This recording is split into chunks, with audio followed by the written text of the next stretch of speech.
Isekai, sebuah genre yang beberapa tahun belakangan sangat booming. Bisa dibilang genre isekai merajalela itu dari tahun 2012 sejak Sword Art Online rilis, walaupun sekarang perlahan mulai menurun. Nah, pertanyaannya, genre isekai bermula dari mana? Apakah benar bermula dari Sword Art Online atau dari Mushoku Tensei yang disebut sebagai Bapak Isekai? Halo semuanya, bersama Aruru Onigiri di seputar otaku, mari kita bahas.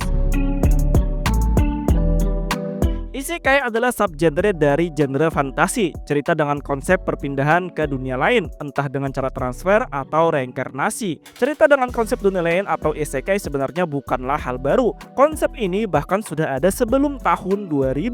Ada isekai Kara no Yushi yang rilis pada tahun 1976, bercerita tentang Ryoji yang dipanggil ke dunia lain untuk mengalahkan Raja Iblis. Di luar Jepang sendiri sudah ada lebih dulu cerita dengan konsep dunia lain, seperti The Chronicle of Narnia yang rilis tahun 1950, dan ada juga Alice in Wonderland yang rilis tahun 1951. Mungkin beberapa judul di atas terdengar asing di telinga kalian, tapi ada judul yang sangat tidak asing bagi kita yang udah nonton anime dari TV sejak tahun 2000-an seperti Inuyasha dan Digimon. Dua judul itu termasuk membawakan cerita dengan konsep dunia lain.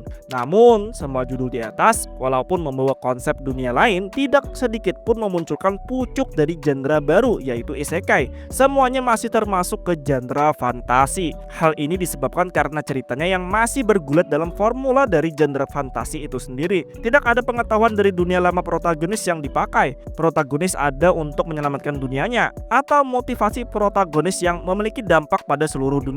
Sangat berbeda dengan formula genre isekai zaman sekarang. Formula genre isekai itu mulai terlihat pucuk dari tahun 2004 ketika Zero no Tsukaima rilis. Bisa dibilang ini adalah awal mula kemunculan konsep isekai modern yang kita kenal sekarang. Protagonis dipanggil ke dunia lain bukan untuk menyelamatkan dunia, tidak memiliki motivasi yang berdampak juga pada dunia, dan ketika dia ditransfer ke dunia lain, yang ada dalam pikirannya cuma bertahan dan beradaptasi dengan dunia barunya dengan pengetahuan yang ia bawa dari dunia lama. Motivasinya juga bersifat pribadi, seperti melindungi orang-orang terdekatnya saja. Sebelumnya di tahun 2002 ada Sword Art Online dan Dot Hack yang membawakan konsep dunia lain namun dalam tema game. Setelah judul yang aku sebutkan rilis, konsep dunia lain semakin dilirik. Ada beberapa judul terkenal yang rilis seperti Overlord dan Log Horizon di tahun 2010, lalu Hatoroko Sama di tahun 2011. Judul-judul tersebut terkenal di zaman sekarang, namun dulu tidak seterkenal itu karena kurang akses dan penyebarannya juga nggak luas, sehingga banyak orang tidak terlalu mengenal cerita konsep isekai.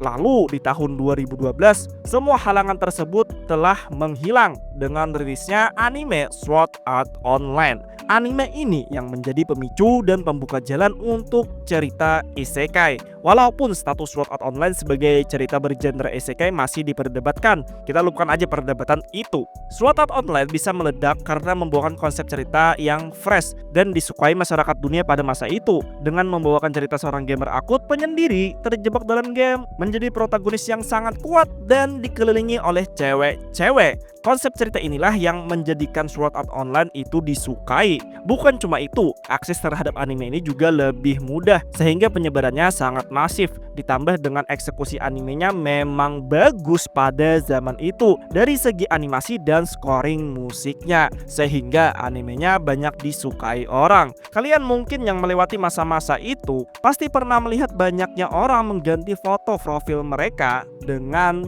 foto Kirito, atau melihat orang-orang di event Jepangan bercosplay Kirito.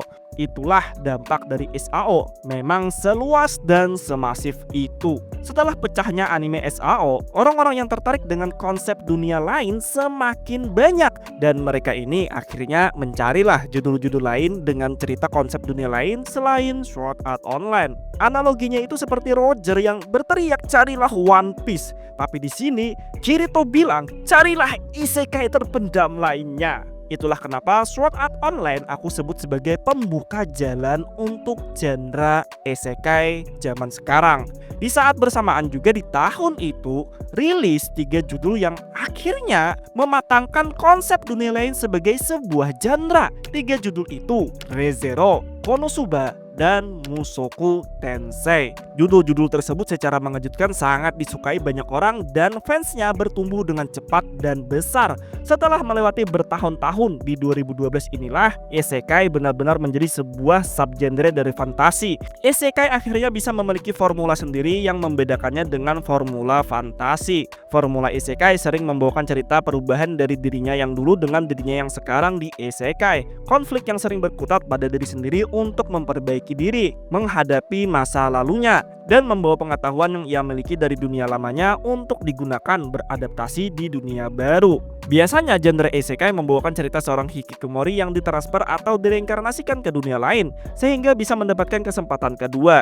Cerita-cerita seperti ini sangat disukai oleh orang-orang yang relate dengan kehidupan hikikomori atau memiliki kehidupan yang gagal, atau seseorang yang ingin lari sejenak dari kenyataan. Bisa dibilang sebagai pemenuhan hasrat dari escapism. Walaupun tidak semua cerita isekai bermula dari hikikomori.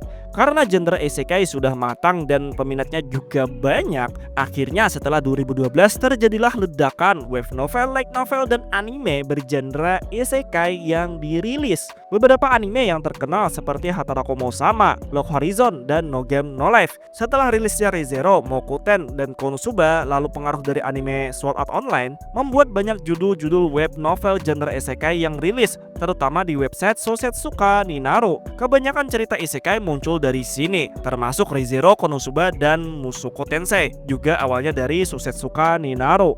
Nah, itulah sedikit sejarah dari genre isekai. Jika kalian melihat isekai-isekai sekarang, kemungkinan ada sedikit kemiripan dengan Konosuba, Re:Zero, Mokuten, dan SAO. Bahkan nih ya, saking berpengaruhnya Sword Art Online, legasinya ini itu ada di mana-mana. Trop MC sempurna OP no celah, kalem, cool, dan semua karakter cewek suka padanya itu ya warisan dari Kirito. Selain judul-judul yang aku sebutkan di atas, ada juga Overlord yang berpengaruh pada karakter ketransfer ke dunia lain namun bukan sebagai manusia, melainkan monster. Dan Hataraku Sama dengan reverse isekai-nya. Oke, itu aja yepingnya. Kalau ada tambahan atau kesalahan bisa koreksi di kolom komentar. Mungkin lain kali aku mau bahas tentang apakah memang orang-orang suka genre isekai karena konsep dunia lainnya, atau ada hal lain yang membuat orang-orang suka dengan genre isekai.